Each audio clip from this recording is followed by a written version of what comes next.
ગુજરાતના અમરેલીનો જે લેટરકાંડ બન્યો હતો એ લેટરકાંડનો વિવાદ હજી સુધી શમ્યો નથી। ગુજરાતમાં અત્યારે હાલ એક તરફ વિધાનસભાનું સત્ર ચાલી રહ્યું છે અને આ જ વિધાનસભાના સત્રમાં અનેક એવા ગુજરાતના ચર્ચિત મુદ્દાઓ છે તેને વિપક્ષ દ્વારા મૂકવામાં આવી રહ્યા છે। ક્યાંક લેટરકાંડનો મુદ્દો ફરી એક વખત વિધાનસભામાં ઉછળ્યો હતો અને હર્ષ સંઘવી દ્વારા એવું કહેવામાં આવ્યું હતું અને કૌશિક વેકરિયાનો બચાવ કરવામાં આવ્યો હતો કે આ તેમના ખિલાફ કોઈ એક કાવતરું રચવામાં આવી રહ્યું છે તેવું પણ તેમના દ્વારા કહેવામાં આવ્યું હતું। પરંતુ જ્યારથી વિધાનસભામાં હર્ષ સંઘવીનું નિવેદન સામે આવ્યું હતું ત્યારથી અનેક એવા રાજકીય નેતાઓ છે તે એક બાદ એક મેદાને આવી રહ્યા છે અને ખાસ કરીને લેટરકાંડમાં કોંગ્રેસના સૌથી ચર્ચિત નેતાઓ એટલે કે જેની ઠુમ્મર તેની સાથે જે પરેશ ધાનાણી છે તે લોકો દ્વારા હવે ક્યાંક સોશિયલ મીડિયામાં ફરી એક વખત આ મુદ્દાને લઈને અનેક એવી વાતો છે અને અનેક એવા ખુલાસા છે તે કરવામાં આવી રહ્યા છે। ફરી એક વખત કોંગ્રેસના પરેશ ધાનાણી છે તે મેદાને આવ્યા છે। આજે તેમના વિશે જ વાત કરવી છે। નમસ્કાર, હું હંસિની અને તમે જોઈ રહ્યા છો નિર્ભય ન્યૂઝ। ગુજરાતમાં લેટરકાંડનો વિવાદ હજી શમ્યો નથી। એક બાદ એક લેટરકાંડમાં નવા ખુલાસા થયા પરંતુ અંતે પાયલ ગોટીએ હાઈકોર્ટમાં પિટિશન દાખલ કરી તેમ છતાં પણ હજી સુધી તેમને ન્યાય મળ્યો નથી। હવે વિધાનસભામાં જ્યારથી આ મુદ્દો ગુંજ્યો હતો ત્યારથી અનેક એવા નેતાઓ છે એ લોકો દ્વારા હર્ષ સંઘવી ઉપર આકરા પ્રહારો કરવામાં આવ્યા હતા અને હવે પરેશ ધાનાણીના એ ટ્વીટ ઉપર નજર કરીએ કે જેમાં તેમને કાવ્ય સ્વરૂપે ફરી એક વખત ભારતીય જનતા પાર્ટી ઉપર પ્રહાર કરતા શું કહ્યું છે। સૌથી પહેલા તો વાત કરવામાં આવે તો લખવામાં આવ્યું છે કે વિધાનસભામાં પડઘો ચોરના ભાઈ એ ઘંટી ચોર। ખાસ કરીને આ પણ લખવામાં આવ્યું છે અને તેના નીચેની જો વાત કરવામાં આવે તો લાગો છો તો તમે બે ગુનેગાર, સૌના નાર્કો ટેસ્ટ કરાવો, FSL રિપોર્ટ જાહેર કરો, SIT રિપોર્ટ જાહેર કરો, CCTV ફૂટેજ કબજે કરો, જજ પાસે તપાસ કરાવો, અરે ઓ નટકાવો, હવે થોડાક શરમાવો, ગુનેગારોને જલ્દીથી જેલમાં પુરાવો, #નારી સ્વાભિમાન આંદોલન।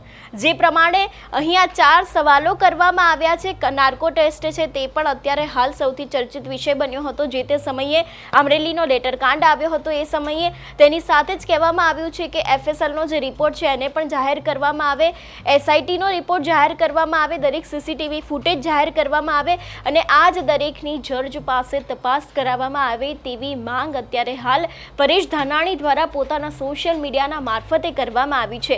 ક્યાંક આજે નિર્લિપ્ત રાય છે જે SMCના વડા છે તેમના દ્વારા દરેક તપાસ કરવામાં આવી હતી, એક રિપોર્ટ તૈયાર કરવામાં આવ્યો હતો ને અત્યાર સુધી એવું લાગતું હતું કે આજે નહીં તો કાલે પરંતુ આ રિપોર્ટ છે તેને સબમિટ કરવામાં આવશે। પરંતુ અમરેલી લેટરકાંડનો વિવાદ એ હજી સુધી રિપોર્ટમાં જ રહી ગયો અને રિપોર્ટ હજી સુધી બહાર આવ્યો નથી।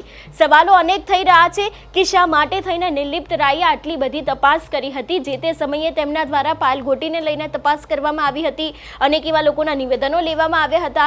જેટલા પણ 3 આરોપીઓ હતા, અશોક માંગરોળિયા છે કે એના સિવાયના જેટલા પણ આરોપી હતા એ દરેક લોકોને ખરેખર મારવામાં આવ્યું છે કે કેમ પાયલ ગોટીને શું ખરેખર રાતના સમયે લઈ ગયા હતા, તેમના પગે પટ્ટા મારવામાં આવ્યા છે કે કેમ। જો તે દરેક વાતની તપાસ કરવામાં આવી હોય તો કેમ હજી સુધી એ રિપોર્ટ છે તે DGP હોય અથવા તો પછી ગુજરાત પોલીસને સબમિટ કરાવવામાં આવ્યો નથી। સવાલ સૌથી પહેલો એક એ ઊભો થાય છે કારણ કે એવું કહેવામાં આવ્યું હતું ને એવી અનેક વાતો વહેતી થઈ હતી કે જ્યારથી તેમની આ તપાસ પૂર્ણ થઈ ગઈ છે એ તરત જ 2 કે 3 દિવસમાં રિપોર્ટ સબમિટ થઈ જશે। પરંતુ હજી સુધી કદાચ એ વાતને પણ ઘણો બધો સમય થઈ ગયો તેમ છતાં પણ આ રિપોર્ટ હજી સુધી સબમિટ કરાવવામાં નથી આવ્યો અને હવે આ મુદ્દાને કોઈક બીજા તરફ લઈ જવામાં આવ્યો હોય, કોઈક બીજી દિશામાં લઈ જવામાં આવ્યો હોય એવું પણ ક્યાંક લાગી રહ્યું છે। એટલે ખાસ કરીને હર્ષ સંઘવી ઉપર પણ અત્યારે સવાલો ઊભા થઈ રહ્યા છે કારણ કે વિધાનસભામાં જ્યારે આ જ વિષય ગુંજ્યો હતો ત્યારે તેમના દ્વારા કહેવામાં આવ્યું હતું કે કૌશિક વેકરિયાને બદનામ કરવાનું આ એક કાવતરું રચવામાં આવ્યું છે અને આ જ વિષયને લઈને જેની ઠુમ્મરની જે એક ફેસબુકની પોસ્ટ હતી એ પણ સામે આવી છે। સોશિયલ મીડિયામાં એમના દ્વારા પણ હર્ષ સંઘવી ઉપર અનેક એવા આકરા પ્રહાર કરવામાં આવ્યા હતા અને હવે ખાસ કરીને જો વાત કરવામાં આવે પરેશ ધાનાણી વિશેની તો તેમના દ્વારા પણ ફરી એક વખત આ સમગ્ર વિષય છે તેને બતાવવામાં આવ્યું છે અને ખાસ કરીને 4 સવાલ પૂછવામાં આવ્યા છે કારણ કે દિલીપ સંઘાણી દ્વારા જે નાર્કો ટેસ્ટને લઈને એક પત્ર લખવામાં આવ્યો હતો એ પત્ર પણ ખૂબ ચર્ચાનો વિષય બન્યો હતો અને ફરી એક વખત અહીં નાર્કો ટેસ્ટની વાત કરવામાં આવી છે કે હવે સૌનો નાર્કો ટેસ્ટ કરાવવો જોઈએ। બીજા એક અમરેલીના કોંગ્રેસના દિગ્ગજ નેતા એવા પ્રતાપ દુધાત છે, તેમના દ્વારા પણ એક પત્ર લખવામાં આવ્યો હતો, જેમાં પણ તેમના દ્વારા અનેક એવી વાતો કહેવામાં આવી હતી. હર્ષ સંઘવી ઉપર પણ પ્રહાર કરવામાં આવ્યા હતા. પરંતુ હવે ધીરે ધીરે વિધાનસભામાં જ્યારથી આ મુદ્દો ગુંજ્યો છે ત્યારથી અનેક એવા વિપક્ષના નેતા ફરી એક વખત અમરેલી લેટરકાંડને લઈને ક્યાંક એક્શન મોડમાં ફરી એક વખત આવ્યા હોય એવું પણ ક્યાંક લાગી રહ્યું છે. તમારું શું માનવું છે આ વિષયને લઈને? અમને કમેન્ટ કરીને ચોક્કસથી જણાવજો. તેની સાથે જ અમારી ચેનલ નિર્ભય ન્યૂઝને લાઇક, શેર અને સબસ્ક્રાઇબ કરવાનું ભૂલશો નહીં. નમસ્કાર.